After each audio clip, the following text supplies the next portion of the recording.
बिस्मिल्लाहिर्रहमानिर्रहीम। प्रोग्राम हंगामा के साथ मैं हूं सैयद असमत शाह। कुछ अहम मौज़ूआत पे बात करते हैं। बिलाखिर नून और शीन की लड़ाई सामने आ ही गई।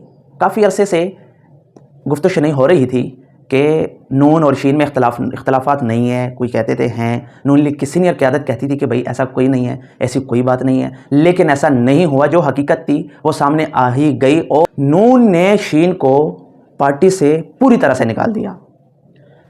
मतलब मेरा ये है कि शहबाज शरीफ नून लीग के पार्टी सदर थे, जो कि वो ओहदा उनसे वापस ले लिया गया।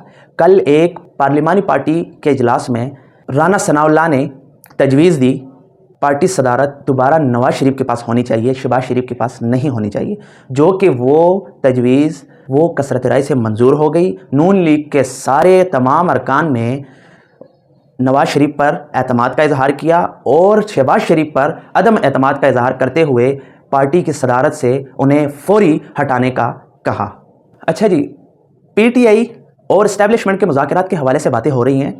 कल एक निजी चैनल के प्रोग्राम में शहरयार अफरीदी ने आर्मी चीफ और DGISI से मुज़ाकरात के हवाले से बात की और कहा कि अगर हमने मुज़ाकरात करनी है तो हम उनसे करेंगे, इस हुकूमत से हम मुज़ाकरात नहीं कर सकते, क्योंकि जेली फार्म 47 पे बनी हुकूमत है, जिस पर इस्टेब्लिशमेंट की जानिब से सीधी तरह से लाल झंडी दिखाई गई। आर्मी चीफ पीटीआई से किसी तरह से मुज़ाकरात करने के हक़ में नहीं है। कल मुल्क भर में पीटीआई के जलसे हुए। जब जलसे हो रहे थे तो जलसों के दौरान आर्मी चीफ ने एक बयान जारी किया कि मुल्क की तरक्की में रुकावट डालने वालों को किसी तरह से बर्दाश्त नहीं करेंगे, ना ही उनके साथ बैठेंगे, उनके साथ सख्ती से निपटेंगे।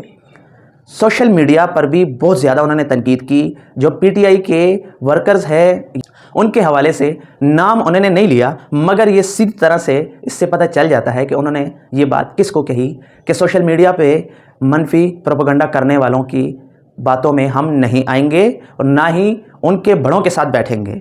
हम उनके ख़िलाफ़ सख्त एक्शन भी लेंगे और उनके ख़िलाफ़ कार्रवाइयाँ भी करेंगे। अब सवाल ये पैदा होता है कि एस्टैब्लिशमेंट पॉलिटिकल पार्टी के साथ डायलॉग करने के लिए तैयार नहीं है। मुल्क में इस्तेहकाम कैसे आएगा?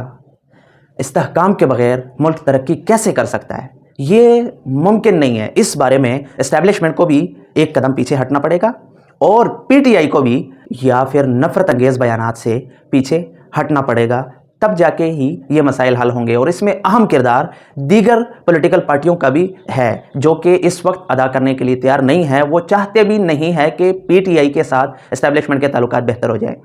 गंडापुर ने एक और धमकी दे दी, धमकी पे धमकी। उन्होंने इंसदाए दहशतगर्दी अदालत इस्लामाबाद में आज पेशी के मौके पर एक सहाफ़ी को जवाब में कहा कि इस्लामाबाद पर चढ़ाई के बयान पर मैं पूरी तरह से कायम हूँ। फार्म 47 पे बनने वाली हुकूमत से किसी तरह से हम बैठने के लिए तैयार नहीं हैं। खैबर पख्तूनख्वा के अवाम का हक लेकर रहेंगे। इसके साथ ATC में उमर अयूब समेत पीटीआई के दीगर लोग भी पेश हुए। उमर अयूब और जज कुदरतुल्लाह के दरमियान एक मुकालमा हुआ। उमर अयूब ने दलाइल में अदालत से कहा कि मेरे वकील बाबर एवान बीमार हैं, मेरे दलाइल वो देंगे। तो जज ने उन्हें जवाब में कहा कि आपके वकील तो कम और आप मुझे ज़्यादा बीमार लग रहे हैं। मगर इस पे उससे भी दिलचस्प जवाब उमर अयूब का था, जब उन्होंने कहा कि मैं बीमार हूँ, मुझे जो भी हो, मगर मेरी आवाज़, मेरी ज़ुबान ये बानी पीटीआई के लिए बोलेगी और ये उनके साथ ही होगी। मुल्क में किसान परेशान, उनके मसाइल कैसे हल होंगे, इस हवाले से कोई इंतज़ामिया हुकूमत दिलचस्पी का इजहार नहीं कर रही। बात करें पंजाब के किसान की, वो भी परेशान है, सिंध के किसान की, वो भी परेशान है। हुकूमतें क्या कर रही हैं? साल भर की मेहनत उन्होंने की है, गंदम पक गई, कटाई ख़त्म हो गई, मगर उनको सरकारी कीमत कौन देगा? हुकूमत लेने के लिए तैयार ही नहीं है। निगरान हुकूमत पे अपनी कोताहियाँ डाल देते हैं। सिंध हुकूमत, मुराद अली शाह साहब कह रहे हैं कि भाई हमारे पास निगरान हुकूमत के वक्त में बरामद गंदम बहुत सड़ी पड़ी हुई है। इस तरह पंजाब ने भी आज एक बयान जारी किया कि हम तो मज़ीद नहीं ले सकते। तो ये अपनी कोताहियाँ निगरान पे डाल देते हैं। चलो, अगर निगरान हुकूमत पंजाब ने ये जुल्म किया किसानों के साथ, तो वज़ीर आला कौन था? मोहसिन नकवी साहब, वज़ीर दाखिला है। आप उन्हें पूछें कि आपने किसानों के साथ ये ज़्यादती क्यों की है, उनके हाथ पे डाका क्यों मारा गया है? गंदम की सरकारी कीमत 3900 रुपये मुकर्रर है, जो कि किसानों से 3200 रुपये में माफिया खरीद रहा है। सरासर ज़्यादती और गलती है। वज़ीर आज़म ने किसानों के एहतजाज पर आज एक्शन लेते हुए वफाकी हुकूमत की गंदम खरीदारी का हदफ बढ़ा दिया है। पहले 14 लाख टन गंदम खरीदारी का हदफ था, जो कि बढ़ा के 18 लाख कर दिया गया। मगर किसानों के पास जो हदफ है, उन्होंने साल भर की जो मेहनत की है, उनकी बाकी गंदम का जो ज़ख़ीरा है वो कहाँ जाएगा? उनसे पूरी गंदम खरीदी जाए, उनको उनकी मेहनत का सिला पूरा दिया जाए ताकि मुल्क खुशहाल हो सके। पाकिस्तान ने एक बार फिर हिंदुस्तान के सामने घुटने टेक दिए हैं। वफाकी वज़ीर एहसन इकबाल साहब ने आज एक बयान में कहा कि हम पाकिस्तान क्रिकेट टीम इंडिया भेजने के लिए तैयार हैं, मगर इंडिया चैंपियंस ट्रॉफी 2025 में जो होने वाली है, इंडिया उसमें शिरकत के लिए अपनी टीम भेजे। मतलब ये है कि हम उनके तरले कर रहे हैं कि आप अपनी टीम भेजें। हमेशा से हम देखते आ रहे हैं, नवाज शरीफ साहब का भी इंडिया की तरफ झुकाव बहुत ज़्यादा होता है, मतलब मुस्लिम लीग नून का भी। और इस वक्त की ये हुकूमत की नाअहली है कि वो हिंदुस्तान को तरले कर रहे हैं कि आप अपनी टीम भेजें।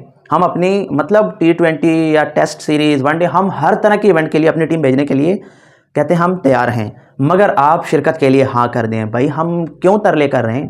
कितनी नाअहली आप लोगों की। मोदी हुकूमत मुसलमानों पर कितना जुल्म कर रही है। कश्मीर के साथ क्या हो रहा है? PTI पे तनकीद करते रहे कि आप लोगों ने कश्मीर का सौदा कर लिया, इमरान खान ने कश्मीर भेज दिया। अब वहाँ कश्मीर के लोगों के मसाइल नहीं नज़र आ रहे आप लोगों को। अब आप लोगों को आप कहते हैं कि क्रिकेट में सियासत नहीं होनी चाहिए। भाई क्रिकेट में सियासत, एक तरफ से आप लोग तिजारत के लिए भी तैयार हो गए, दूसरी तरफ से क्रिकेट के लिए भी तैयार हो गए। अब कश्मीरी कहाँ चले गए? उनको खुड्डे लाइन लगा दी है। भाई अपनी गलतियों का मलबा भी दूसरों पर फेंक देते हैं। कैसे नाअहली है। ऐसे लोगों को ओहदों पे बैठा दिया जाता है जो कि सरासर मुल्क की और कौम की बिस्ती का सबब बनते हैं। और अब बात करें पाकिस्तान टीम की कारकर्दगी पर। न्यूजीलैंड की सी टीम से अपने होम ग्राउंड पर सख्त बॉलिंग अटैक, मतलब शाहीन अफरीदी देखें, मोहम्मद आमिर देखें, नसीम शाह देखें, इतनी सख्त बॉलिंग अटैक के बावजूद होम ग्राउंड पर आपको बच्चों की टीम हरा के जा रही है। ये बहस शर्म है। इनको अब ट्रेनिंग के लिए मेरे ख्याल से कच्चे के शरीफों के पास जाना चाहिए। अगले वीडियो के साथ फिर हाजिर होंगे, तब तक के लिए इजाज़त दीजिए। अल्लाह हाफिज़।